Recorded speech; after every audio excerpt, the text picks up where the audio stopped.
কেমন আছেন সবাই? আমি এই কদিন একদমই রেসিপি দেওয়ার সময় পাইনি। তার কারণ আমার বাড়িতে বেশ কিছু কাজ চলছে এবং সেটা টাইলসের কাজ।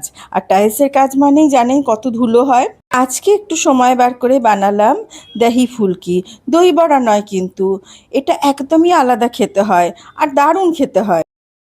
নমস্কার, অ্যারোমা অফ রান্নাঘরে আপনাদের সকলকে স্বাগতম। চলুন আপনাদের সকলকে নিয়ে শুরু করি আজকের রেসিপি। এই রান্নার জন্য প্রথমে একটা মশলা তৈরি করতে হবে। তার জন্য নিয়েছি 6 থেকে 7টা রসুনের কলি, বেশ 4-5টা গোলমরিচ আর 1 চামচ গোটা জিরে। আর এখানে একটা বাটিতে আমি আগেই 2-3টে শুকনো লঙ্কাকে ভিজিয়ে রেখেছিলাম। এই রান্নাতে শুকনো লঙ্কা লাগবে। আর এই মশলাগুলো আমি যেগুলো রেখেছিলাম আমি প্লেটে, সেটা একটা হামাম দিস্তায় নিয়ে নিলাম। এটা কিন্তু আজকে কোটা মশলা হবে। মিক্সিতে বাটবেন না, হয় সিলে অথবা হামামদিস্তাতে একটু কুটে নেবেন, তাতে টেস্টটা ভালো হবে। এরকম একটা টেক্সচার হতে হবে। দেখুন আমি দেখাচ্ছি চামচে করে, মানে একটু আধ কোটা দরদরা মতন হতে হবে। এই একটা বাটিতে আমি 1 বাটির একটু কম একটু বেসন নিয়েছি, আপনারা নিজেদের আন্দাজ মতন নিয়ে নেবেন। এবারে যে মশলাটা কুটেছিলাম তার থেকে অর্ধেকটা মশলা আমি এই বেসনের মধ্যে দিয়ে দিচ্ছি। আর আরও অর্ধেকটা মশলা থাকবে, সেটা পরে লাগবে। এই দেখুন অর্ধেকটা আমি রেখে দিয়েছি, এটা কিন্তু পরে লাগবে। অবশ্যই দুটো পার্টে ভাগ করবেন মশলাটাকে। এবারে এর মধ্যে আরও কিছু জিনিস পড়বে, সেগুলো একে একে দেখাচ্ছি।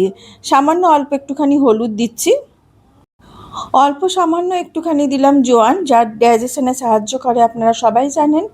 জোয়ান অবশ্যই দেবেন। স্বাদ মতো দিচ্ছি এখানে নুন। আর আরও একটা জিনিস লাগবে, সেটা হচ্ছে অল্প একটুখানি 1/4 টিস্পুন মতো দিলাম এখানে বেকিং পাউডার। এর জায়গায় যদি চান আপনারা অল্প একটু খাবার সোডাও দিতে পারেন, তবে খুব কম 1 পিঞ্চ মতন দেবেন। এবারে পুরো জিনিসটাকে অল্প অল্প করে জল দিয়ে একটা সেমি থিক ব্যাটার তৈরি করব। খুব ঘন ব্যাটার হবে না, একটু সেমি থিক ব্যাটার করবেন। আমি দেখাবো তার কনসিস্টেন্সিটা কীরকম হবে। আমি আরও একটু জল দিয়েছি, দিয়ে এটাকে একটু পাতলা করেছি আরও। দেখুন কনসিস্টেন্সি কিন্তু এরকম হতে হবে, খুব বেশি গাঢ় করবেন না, মানে একদম টাইট যেন ব্যাটারটা না হয়, এরকম হবে ব্যাটারটা। এবারে এর থেকে আমি ছোট ছোট ফুলুরির আকারে বা ফুলকির আকারে ভেজে নেব। দেখুন কড়াই চাপিয়ে দিয়েছিলাম, এর মধ্যে দিয়ে দিচ্ছি সর্ষের তেল। এইসব রান্না না সর্ষের তেলে বেশি ভালো টেস্ট হয়, সেই জন্য আমি সর্ষের তেলেই করছি। আর অল্প অল্প করে ছোট ছোট করে দিয়ে এরকম বড়া বা ফুলকির আকারে ভেজে নিন। আর এর মাঝে বলি, চ্যানেলে নতুন দর্শক বন্ধু হলে প্লিজ চ্যানেলটাকে সাবস্ক্রাইব করে আমাকে সাপোর্ট করবেন, বেল আইকনটা ক্লিক করে দেবেন, তাতে আমি নতুন রেসিপি দিলে আপনাদের কাছে সঙ্গে সঙ্গে নোটিফিকেশান পৌঁছে যাবে। যারা ফেসবুক থেকে দেখছেন তারা প্লিজ প্লিজ ফলো করে নেবেন। দেখুন আমি সব বড়াগুলো এইভাবে একটা একটা করে দিয়ে দিচ্ছি, আর ভালোভাবে একটু লাল লাল করে ভেজে তুলে নেব। বড়াগুলোর উপরে দেখুন একটা হালকা হালকা জালি এসছে, এটা কিন্তু ওই সোডা দেওয়ার জন্যই হয়েছে। এই জালিটা কিন্তু খুব জরুরি, পরে বুঝতে পারবেন আমি বলবো। এবারে একটা দিক হয়ে গেলে ওলট পালট করে পুরো বড়াগুলোকে ভালোভাবে ভেজে তুলে রাখছি। আর ভেজে পুরো আমি এখানে একটা বাটিতে দেখুন জল নিয়েছি, এই জলের মধ্যে কিন্তু আমি বড়াগুলোকে তুলছি। তার কারণ বড়াগুলোকে সফট হতে হবে, জলে একটু হাফ মিনিট মতন ভিজবে, তারপরে সেখান থেকে ছেঁকে তুলে নেব। এবার সেকেন্ড ব্যাচটা দিয়ে দিচ্ছি। যে ব্যাচটা আমি প্রথমে জলে দিয়েছিলাম সেটা দেখুন এরকমভাবে জলটার থেকে ছেঁকে তুলে নিয়েছি। এবার নেক্সট ব্যাচটাকেও দিয়ে দেবো, তারপরে একইভাবে তুলে নেব। এবার চলে যাচ্ছি নেক্সট প্রসেসে। দেখুন এখানে একটা বাটির মধ্যে আমি দই নিয়েছি, আমার ঘরে পাতা দই, আপনারা বাজারের দইও নিতে পারেন। একটা হুইস্কারের সাহায্যে এটাকে খুব ভালো করে ফেটাতে হবে। প্রথমে খুব ভালো করে ফেটিয়ে নেবেন, যে কোনো কিছুর সাহায্যে, চামচের সাহায্যেও করতে পারেন। দেখুন তার কারণ হচ্ছে এটা ক্রিমি হতে হবে টেক্সচারটা, না হলে কিন্তু একটু গুটলি গুটলি হয়ে যাবে পরে। খুব ভালো করে দেখুন আমি ফেটিয়েও নিয়েছি। এবারে দইয়ের মধ্যে কিছু জিনিস মেশাচ্ছি। প্রথমেই দিলাম স্বাদ মতো নুন, স্বাদটাকে ব্যালেন্স করার জন্য অল্প সামান্য একটুখানি দেবো এখানে গুঁড়ো চিনি, এটা টোটালি অপশনাল, আপনারা নাও দিতে পারেন। এবারে যে অর্ধেক মশলাটা আমি রেখে দিয়েছিলাম হামামদিস্তায়, সেই মশলাটা দিয়ে দিলাম পুরোটাই।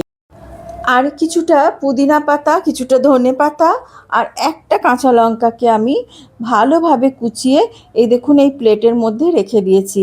এই পুরো সব জিনিসটাই এর মধ্যে কিন্তু ঢেলে দিয়ে দিচ্ছি। এবারে দিচ্ছি 1 চামচ মতো শুকনো খোলায় ভাজা। এটা অবশ্যই দেবেন। জিরে কিন্তু শুধু টেস্টের জন্য নয়, পেটকেও খুব ঠান্ডা রাখে। ব্যাস পুরো জিনিসটা একবার ভালোভাবে মিশিয়ে নিলাম। এবারে এর মধ্যে একটু জল মেশাবো। এটাকে একটু পাতলা করতে হবে, তার কারণ এর মধ্যে বড়াগুলোকে দেবো। এই বড়াগুলো কিছুটা তো এই দইটাকে সোক করবে, আর যার জন্যই ওই জালিটা হওয়া খুব জরুরি ছিল। খুব যদি টাইট বড়া হয় তাহলে খেতে পরে ভালো লাগবে না। এই দেখুন বড়াগুলো এবার এর মধ্যে আমি দিয়ে দিচ্ছি। এটা যা টেস্টি খেতে হয়, একদিন বানিয়ে দেখুন। সবাই রোজ বলবে যে এটাই বানাও। আর এই গরমে শরীর মন সব কিছুকেই ঠান্ডা করার জন্য একদিন বানিয়ে দেখুন। এখনও কিন্তু হয়নি রান্নাটা, আর একটু বাকি আছে। দেখুন আমি এখানে হাতাতে তেল গরম করে নিয়ে এসেছি। এর মধ্যে একটা তড়কা লাগাবো। তড়কার জন্য প্রথমে অল্প একটুখানি গোটা জিরে দিলাম, আর হাফ টিস্পুন দিচ্ছি আমি এখানে সর্ষে বা রাই, যেটা হোক দিতে পারেন। একটা শুকনো লঙ্কাকে অর্ধেক করে দিয়ে দিচ্ছি, আর হিং দেবো অল্প। হিং অবশ্যই দেবেন। তার আগে দিচ্ছি কিছুটা কারি পাতা, আর 2-3 পিঞ্চ মতন হিং এখানে দিয়ে দিচ্ছি।